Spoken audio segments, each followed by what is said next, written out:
Welcome to Scary Stories, the channel that tells you scary stories.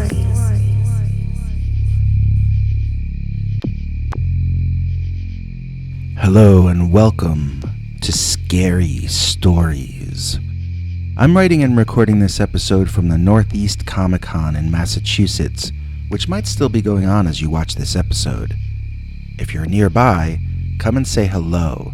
If you're not, then sit back and get ready for two never-before-heard Dogman stories, submitted by you, our viewers. Let's get it started with a story that took place in Yonkers a couple of decades ago, and it's called Dogman on a Park Bench, as told to Peter Bernard. Read by your old pal Bigfoot. Years ago, when I was in high school, my family lived for a few years in Yonkers, which is an area north of New York City. There's a park there called the Lenoir Preserve. It means the Night Preserve. It doesn't look like much on a map, but it's actually 40 acres, and the first time I went there, I actually got lost for a while. But after a number of visits, I felt quite at home in the preserve. Maybe too at home. One afternoon, I was doing my schoolwork on some benches they have in the middle of the preserve. I was alone on that day, and the homework made my brain feel tired, so I laid down and took a nap on the benches. When I woke up, I was alarmed to find that it was already nighttime, and the sky was quite dark. This was years before I had a cell phone, so I had no idea what time it was, and I had nothing I could use for a flashlight in my pocket. I figured my parents must be panicked, and in my mind I started going over which paths out might be best lit in the middle of the night. None of them would be, I realized. Sitting up and looking around, getting used to the darkness, I suddenly noticed a sound near me. At first, I thought it was growling and I gasped, but then I understood I was listening to snoring of some kind. I looked and saw that on the opposite end of these benches, which are built in a curved C shape, there was a figure sleeping there. I guess he saw me sleeping on this end, and he went and slept on that end. I assumed he must be a homeless person. I checked my pockets to see if I still had my money and stuff. Then I checked my school books, and everything was still there. So that guy didn't mean me any harm, I figured, and that was a relief. After a while of getting up my courage, I stood and chose a direction to walk, and resolved to get home as fast as I could, no matter what was about to happen. I was sort of getting myself into the head state that I was going to have to be brave now, and that was that. That is that, I said out loud to myself, but I must have said it too loud, because the figure on the bench stirred. I started walking away, not wanting any conflict with the guy, whoever he was.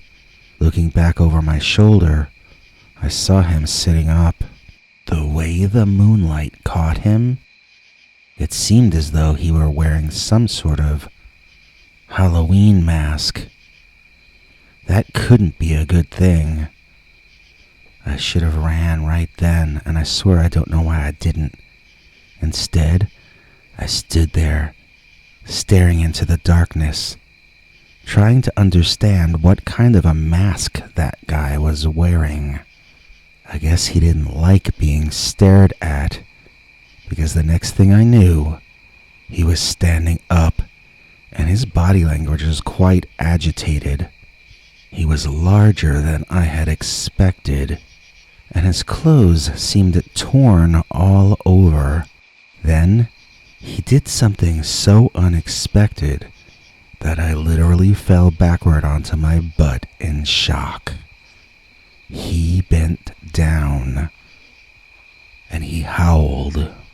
Yes, he howled like a wolf. And when he did so, I could see that his clothes weren't torn at all. They were just not clothes in the first place. They were hair. Or fur. This wasn't a homeless man. This wasn't a man at all. This was some kind of animal that stood like a man, but howled like a wolf. He took one step in my direction and I flew into the forest, trying to stay on the path but running into a couple of trees instead in the darkness.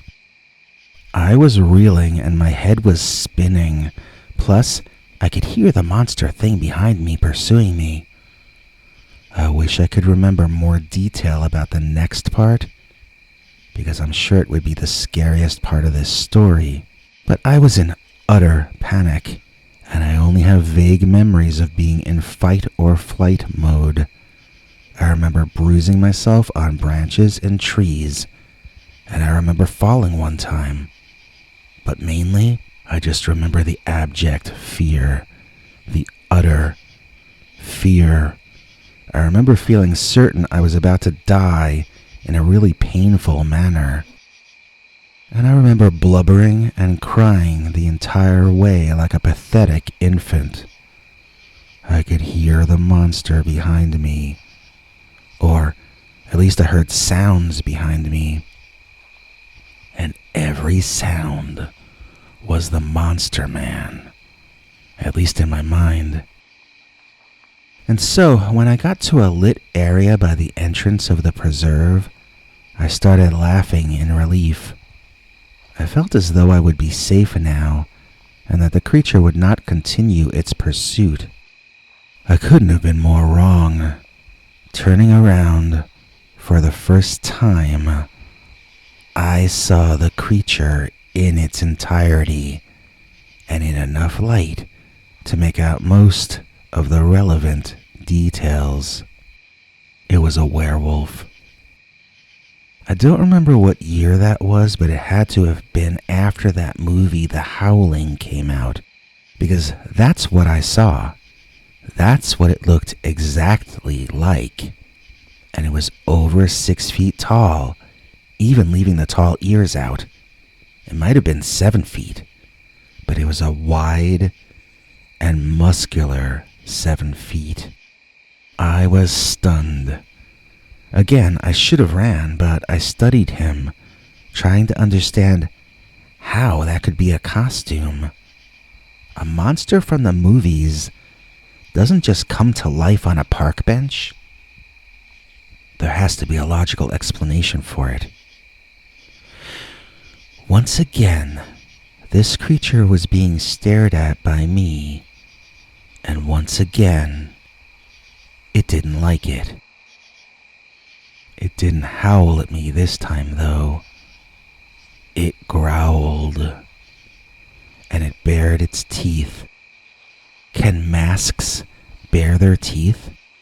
I mean, it curled its lips back and revealed a monster set of chompers. This sure looked like a real werewolf and not like a guy in a costume. But I didn't stop and ask him for a DNA sample to send to 23andMe, so I'll never be certain. But I've thought about what I saw that night many times since then. Sometimes I even dream about it. Each time, I'm once again trying to find some evidence so that I can call this a man in a costume. And every time, it ends the same way. The creature bounds off the little hill he was standing on and starts running after me on all fours. That to me is the closest to definitive proof that I've got that this was not a human. Men and women don't drop to all fours to chase you. This creature did just that. So I ran down Dudley Street toward North Broadway, screaming the entire way, practically feeling the hot breath of the monster behind me. I don't think I was ever so scared in my life. And I don't think I ever ran so hard either. Once I reached North Broadway, I continued running the rest of the way home. I have no idea how far the monster pursued me, but I know I was a wreck when I got home. None of my family seemed to care. It was only 8 at night or 9, so they thought I'd gone out to dinner with friends or something. I ran in, panting, frantic, and out of breath. And they didn't even look up from the TV set. Here I thought they would be worried about me. I never told any of them about the werewolf or whatever that was. I told one girlfriend a year or two later, but she laughed at me. So I've hardly ever told the story to anyone else since then. I stopped going to that park, and I never saw anything strange ever again. I'm torn as to what I actually saw, as there's no hard evidence in one direction or another. Was it some kind of animal that looks and sounds like a wolf but walks on its hind legs?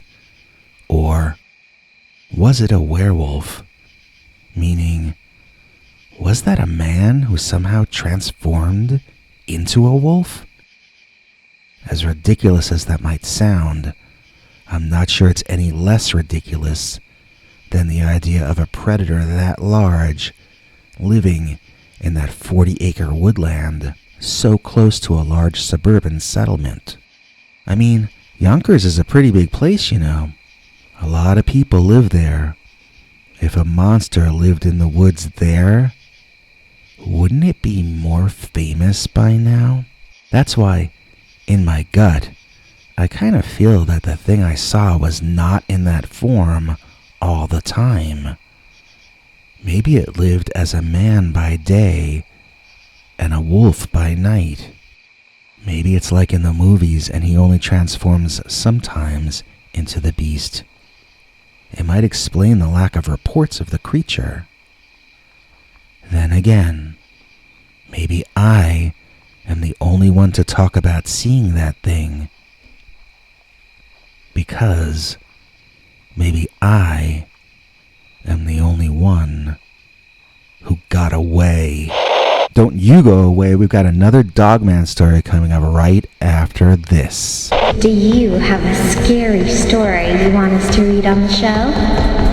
Just call our voicemail hotline, 804-LIST-SCARY. That's 804-537-2279. And now for something completely scary. Dogman on the Highway, as told to Peter Bernard, read by your old pal Bigfoot. Dear Scary Stories. You probably have heard stories like what happened to me before, but it was the most shocking thing that ever happened to me, and I nearly died because of this. So I'm gonna tell you my tale, and I hope you realize this was not an everyday occurrence for me. When this happened, I thought it would be the end of me permanently. I never thought I'd live to tell anyone anything about any of this. I was in New Jersey, driving home after dark from a business meeting I had. I was driving along Benjamin Franklin Highway and heading into the Valley Forge National Park over there. It becomes sort of tree-lined and tree-covered and dark there, but it's beautiful even at night. That particular evening, I was in a rush to get home, and when a large figure leaped out onto the road in front of me, I didn't have much time to react. Screeching the brakes and swerving the car, I tried to avoid hitting whoever was in front of me. He leaped again to safety, but I found myself losing control of the vehicle, and I hit into a tree, knocking myself unconscious. I don't think I was out for long, maybe a minute or two, because my engine was steaming and it seemed as though the accident had just taken place still. I didn't try to move at first, just trying to take in the scene with my eyes before checking to see if any part of me was hurt or broken. I was expecting a lot of pain to come when I tried to move, which is why I was putting off moving. The best laid plans of mice and men and all that, though, because when I looked up, I found myself staring into the maw of the most frightening looking monster thing I had ever imagined. This looked scarier than any monster in any horror movie ever.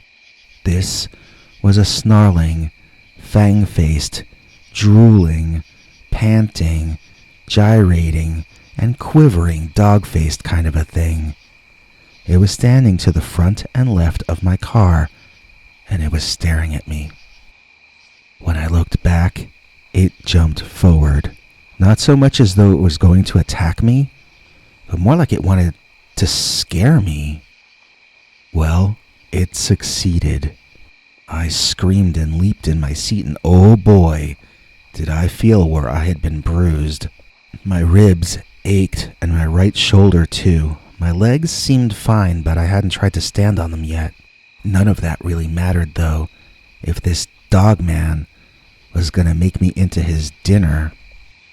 The creature took another step toward me, and I did the only thing I could think of. I hit the car horn. The Dogman jumped back in shock and then flew into a complete rage, banging on my car and windshield to get the horn to stop. I gave up on blaring it, seeing as how it only made him angrier. I needed a plan B. So I started the car, or I tried to. The car engine not quite kicking in was another noise that the Dogman did not like. He banged on the hood, then stopped and started banging on my driver's seat window instead. If he succeeded in breaking the glass and getting to me, my life was over. I didn't know what else to do, so I opened the car door as fast as I could, right into the creature's belly. It fell backward in a comical fashion, but trust me, I was not laughing. He wasn't hurt, he was just pushed back, and I still had to get my car door closed and locked again. Before I could do that, though, the creature grabbed my door by the bottom. I tried repeatedly to slam it, but he was stronger than I was. He was keeping that door just a little bit ajar, and he was climbing to his feet. I put all my effort into keeping him from pulling the door open, but once he was standing again, nothing would stop him from getting into the car. Only a miracle could have saved me at that point. And then a miracle happened. A state trooper pulled up, sirens blaring, and the creature split into the forest. I told the officer that a large man had run out onto the road and that my car had slammed into this tree. They got the EMS workers to come and extricate me, and I sure didn't get home that night. But I survived, and that's the most important part. People over the years have asked me what the thing looked like exactly, and I have to say, I wasn't sitting and sketching him at the time, so I'm only going on little flashes of memory. It had a face like a dog, but an extremely ugly dog. It was dark or black furred, and it was tall and muscular. I don't recall seeing if it were male or female, but my assumption is and was that it was male. Don't ask me why, because I can't tell you. It had dog ears, but I don't recall much detail about them. People ask if they stood up or flopped over, and I guess they sort of did both, if that makes any sense at all. And so that is my story of the one and only time I nearly ran down a Dogman in the middle of the highway in New Jersey in the middle of the night. I hope to never, ever see such a horrible thing ever again. The end.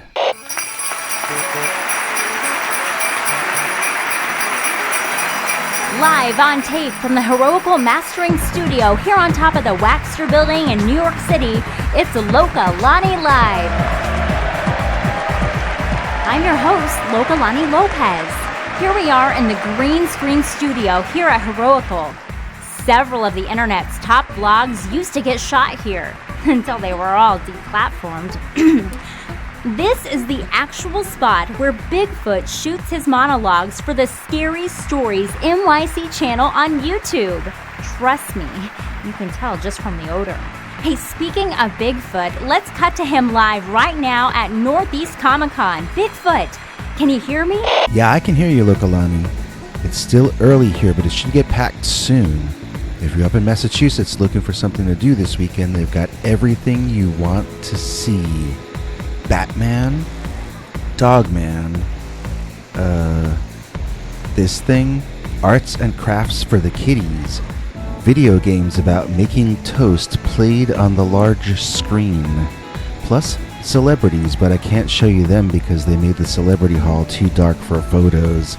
Don't worry, they'll turn on the lights for you if you come down to the Northeast Comic-Con going on in Boxborough today and tomorrow. Loca Lani and I will be back tomorrow with new pics of those American girls here at the con and possibly new photos inside Dogman Swamp.